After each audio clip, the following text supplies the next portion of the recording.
है देखी तने गमछा खातिर ताली बजा दिलो देखी ताजी है गमछा के देन बा कि आज पूरा विश्व के लोग हमरा के जानता ये वो गमछा और के वीडियो बनैनी आ जना वीडियो में बोल देले बनी कि अगर हम मेहरारू से कोनो बात कह रहल जाला तो है कनी के पेटे में तो चलाना लगी से खुदर न कर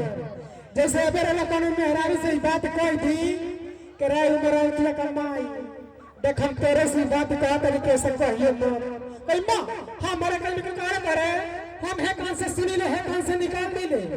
आ इतना व्यक्ति के कर मार्केट में चल जाए आ जब मार्केट से आए तो रास्ते में 3-4 गो लोग कही कहा भाई के कैसन पिपरा धनी में हाला भइल भाई बतिया सब सही बाकी आदमी का नौवा ना बताई कि बतिया कहले के बा आ तू सोचबे कि हम ही मेहरारू से बतिया कहले बने पूरा गांव भर के लोग कैसे जानता आ घर जाके कहबा का रे मोरतिया कमाई का जे तोरा से बात कहत तो पूरा परिवार गांव में बात देले बारे उ कहिए मेहरारू हम का बात कही हो उ तो बात में आवत रह तब हवा में से निकल गई ताई मेहरारू कोनो बात कहली से ना कहली से कि हवा में से निकल गई ये वीडियो बना के डाली जन वीडियो रात में 10 मिलियन गई और हमारे जीवन बदल गई मगर यही वीडियो में एक और वीडियो बना के डाली जन वीडियो में भी बोलले बनी कि हई मेहरारू अपने घर कौन परिस्थिति में रहेली सो हई मेहरारू अपने घर कौन हालात में जूझ रहा सो मगर जब ये मेहरारू दूसरे के घर जा तरी सो तो हजार के लगत से भावे कर भले अपने घर जबाता सनाता तो पसीना टप टप चुहता मगर जब मौजूद दूसरे घर जाता इसने कहता ऐसा अरे बाप रे बाप तो कितना गर्मी होता है का तो लाइट है का वो कहते खर्ची हाई लाइट वाली तो काट है जब के हिट ना केवे कर बगल वाला लाइट कट देला से तो वो लोग कहते बाप रे बाप अखब कितना गर्मी में मौत तो करता अपना देह के कपड़ा खोल कर फेंक दे तो वो लोग कही अरे बाप रे देखलू कर लिखा कतर के सिखाता रे तनी हो लाइट के फोन कर दे देखबे मोर गल कर तो कभी कभी हमारे घर में हमारे परिवार में जब कोई रिश्तेदार आ जाएगा तो अक्सर लाइट कट जाती है उसी चीज पे हमने वीडियो बना के डाला और ये वीडियो मेरा 100 मिलियन प्लस किया है तो इसमें आप सबका अंगूठा का बल लगा है जो आज मेरे जीवन में खुशी है मगर यही वीडियो में हमने कही माता बहन बेटी कमेंट करेगी सा कि का सुनील बाबू खाली मेहरारू ने कटार तार करबे कब है मर्दा लोग कटार तार ना कर दो तो हम मर्द लोग का कहल जा मर्द लोग के जीवन में बदले का बा जौन बा धरती पे आज हमनी के माता बहन बेटी के विधान बा कि आज हमनी के धरती चलता आज हमनी के माता बहन बेटी ना रही तो आज हमनी के पिपरा धनी में हमनी के बैठ के राज ना करती जाए अबे हमनी के हुई मंदिरवा में चल गई जा तो हम मंदिरवा में हर एक चीज मेहरारू के नाम से बा पूजा अर्चना वंदना आरती जवन चीज उठा के देख ली मेहरारू के नाम से बा हम मर्दाना लोग के नाम से बदले का बा ओई में हाथ का घंटा टांगल बा जही जाता है तब में बजा के चलिया होता तब मरद लोग घंटा खंडा लो दिन भर डीजे बजाई लो दिन भर हमने ढोलक पीटी लो और जब राती खन सूते के बेरा हो लोग मौगी की लगावा दिन दिन भर नेतागिरी करी लो और जब राती खन सूते के बेरा हो अपनी मौगी की लगावा तेरा को मौगी कहली सा हटिया न अगर माई बाड़ी हमार जिया लगा नाम से काल पहले बड़े हमार बहन भगवती अभी है निमने पतिया कट लेगा मार तारिया से छोड़ दे मतलब बच्चों आज कुल्ला हो तो हमनी के कुछ भी कॉल हल जा कितने रुपया कमा लहल जा मगर महीना में हफ्ता में तो मेरा से कट कुटी हो गई के बा ये सब चीज हमनी के वीडियो बनानी जा कि धरती पे सबसे ज्यादा टीवी विधान बा तो हमनी के माता बहन बेटी के विधान बा क्या हमनी के धरती चढ़ता एबे पूजा पाठ में हई हमनी के माता बहन बेटी चाहे शादी विवाह में कहीं जाली सो चाहे के घर पे हुई आ जाते संभव सी बुआ दादी चाहे यही जा पूजा पाठ पाइल बेले हमनी के माता बहन बेटी ए लोग तनिको चिंता नहीं के आइल के गइल के खाइल के पियल ओ मोबिल के भीतर भीतर कहीं के चिंता लागल है कमर कान में बड़े बड़े बहन काट दिया कौन का मंगल सूत्र बड़े बड़े कि घरे चल के हम हई संतोष बाबू के मर कुछ ना था देखनी है सुनीता के मम्मी एते एते कान में पहन कर ले हमरे बसी भगवान का दिन आ ना बर्दाश्त होला मेहरारू के तो कान फुसा फुसी कोई ले ली से कहली से दीदी कान में कदम लगा वो हां त खबू बनवाले त हां बबली बाबू कमा तनी बॉडी में तुम्हें कहा कमा तनी हो सारा पैसा लेकर की पढ़ाई में झोंका जाता उ तो बेलाजी बुढ़िया बकरी रखले रहली है वह बकरिया बेच के कान में बनवानी है ताकि बुरकुटनी कुरकुरात रहली है एकरी बापवा के डर से कुछ बोले ना मगर गुरु के माध्यम से संदेश बा कि कुछ हमने के आजकल के कुछ ऐसा बेटा डाले कि वही अपना मेहरारू के सर के ऊपर चढ़ा के रख ले बारे और वही जो के मातारी बिना चप्पल के रात दिन गेहूं काटत दिया क्यों ध्यान देने वाला नहीं थे तो हमनी के मेहतारी के मेहरारू के साथे साथे हमनी के माइयो बाप के कदर करे के बा ये सब चीज पर भी हमनी के वीडियो बना के डाली ली जा तो उनकी सबके अच्छा लगेगा मगर यही वीडियो में एक और वीडियो बना के डाल देनी जे 60 साल के बाद चाचा लोग के ऊपर देखिए तो चश्मा वाला चाचा बैठल बनी नु 60 साल के हो गए चाहे जब बहुत ऐसा आदमी बा हमर चाचा लोग 60 साल के जी आइल बा उ कहत आजकल नौका लड़कों के देखत ले चाचा लो तो वो बात कहत ले चाचा लो जे 60 साल के बा आजकल तो केहू 60 साल जिए के नहीं केहू तो पहले तो मरुआ का लिट्टी मकई के भात मार फैलले वाले तो धरती पर राज करत लो आजकल तो लड़के रात दिन चाउमीन पिज्जा खाता रसो अब 35 में 45 में लगत रहे एम्बुलेंस में भागे और वही सब लड़का तो सुना था कि 30 साल का रहा एक्सीडेंट हो गया तो आजकल के लड़का लोग को गारंटी नहीं मगर जो 60 साल के बाद आजकल लोग नया लगन को देखते लोग बात कहते लो बाबा लोग हैं कान्हे पे गमछा धा लेते लो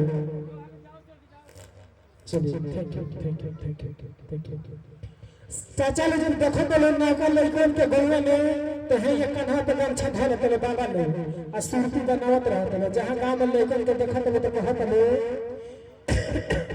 इनका पहुंचे तो लेकिन रात दिन घरों में घुसा रहे एगो हमनी के टाइम रहे कि अपना मेहरारू के लगा 5 महीना 3 महीना 2 महीना पर लगे जाते रहे नहीं जा ये कर बहन जो है संदिया आधा काट बस रात दिन घरों में घुसा रहे तरह से मगर बाबा ने से बात कहा कि ये 5 महीना 3 महीना 2 महीना पर लगे जाते रहे तो लोग 8 को 9 को 10 को लड़का होता रहा आजकल तो बेचारा है लड़का रात दिन घरों में घुसर बड़ा सा तब ये से दुख होता वही सब नहीं खेल तो बेमारिया में जाके कहोगे वरना से बनने का काम लग जाता अगर आज इतना रही तो हमारे बाबा दादा मेरा चाइना ड्रेस फेल कर रहे थे लोग दादा वही सब चीज करने के वीडियो बना के डालनी जा जो उनकी सबके अच्छा लगे मगर देखा तो नहीं जब हमारे गाँव के लड़की हमारे बहन आई बड़ी सा कुछ गाँव में ऐसा लड़की बड़ी सा हमने के लड़कियों के ऊपर वीडियो बनाने जा कुछ गाँव में ऐसा लड़की बड़ी सा कि जब लड़कनिया अपने घर रहा तरी सा तो रात दिन लड़ाई पे धो चालू कर रहा था आई कावरी हार दुवारी के बाटी खंडा में घुमाती जा जब ये लड़कनिया जाता ऐसे हितैया में तो हिंदी में बोलता ऐसे हिंदी में ई लड़कनिया अपने घर रात दिन भोजपुरी जतले बड़ी सो और जब जाता ऐसे हितैया में वो जब बफर सिस्टम लागो रहता तो जब बफर सिस्टम में खाए निकला तरीसा तो यह लड़कनिया जब घर रात दिन भोजपुरी में बोलत तरीसा वो कहा तरीसा बफर सिस्टम में जाके भैया 2 पूरी देना भैया थोड़ा सा पालक पनीर देना मैं तेल वाली चीज नहीं खाती हूँ मेरे को बड़ा गैस बनाता है घर आता इसमें कहता ऐसा कार है माई भाताला ना मेरी कार वीडियो के माध्यम से संदेश बा कि जब परिस्थिति में रहे के बाद परिस्थिति में काम करे के बाद हमनी के आज की डेट में कुछ हमनी के माई बाप बड़ा मुश्किल से हमनी के पोसले बा और बड़ा मुश्किल से गोरखपुर देवरिया पढ़ावता मगर लड़कनिया जाता ऐसा गोरखपुर देवरिया में लगता ऐसा अत्याचार करे और गोवा आवत ऐसा तो सैंडल के ऊपर सैंडल चढ़ के घूमत ऐसा मगर तही में ना हंसे लगा हाय लड़को कुछ ऐसा बड़ा सा कि ये कनी का माई समूह निकाल के आजकल के लड़कन के कनी के माई समूह निकाल के समूह बुझाता नहीं किस्त निकाल के 2-3 को फटल जींस कीन दिल बड़ी तो मार्केटा में घूमत रह सकता तरह से मैं गैंग स्टार हाँ एकनी की घर जाइबो ना तो फुटल बिस्कुट पानी पिए का ना मिली मगर मार्केट में 2-3 लोग कड़ा पहन ली हस अब फुआ के यहाँ से बुलेट मंगा ली हस अब फट घूम ऐसा कोई ऐसा मैं गैंग स्टार हूँ वही साँझ के गैंग स्टार में हारा तलो तो साझी खन को तलो हेलो ऐसे ना 350 का रिचार्ज मार देना मैं तुमको अगले महीने दे दूंगा तो आज का गैंग स्टार होती है दशा यही से गैंग स्टार हारा तलो तो हमारा बिहार में जाकर खेता मोटर लगाते चोरा तो ऐसे बेच के अपन के अपन खर्चा पानी चलावत लो। मगर वीडियो के माध्यम से हमेशा संदेश देले बनी कि जना परिस्थिति में रह के तना परिस्थिति में काम करेगे बा। हमनी के ऐसा कुछ कार्य नहीं करेंगे कि जना कार्य के बदले हमारा माता बहन बेटी की इज्जत मान सम्मान ना मिले। तो हमनी के समाज में हमनी के परिवार में ऐसा कार्य करेगे बा कि हमारा कार्य के बदले हमारा माता बहन बेटी की इज्जत मान सम्मान मिले के चाहिए। आई एगो कमेटी शहर स्वागत रही ओकरे बस रिकॉर्डिंग कर ना। हां एगो कमेटी जगह लोग सुनत नहीं कि बड़ा विदेश रहले ना विदेश मान हो जके लोग तो मोबाइल भी तो हमरा के हां पंकज में मोबाइल दे एबे हमनी के हमर के परिवार में कितना बढ़िया मोबाइल किना जाइए। हमनी के मोबाइल बगलिए में रहला। देखिए हमारे विदेश वाले भैया है का चलिए गरीब है चलिए लव यू बेटा लव यू इनकी बेटी की तरफ से लाखों रुपए का आशीर्वाद बा महिमा यादव जी की तरफ से।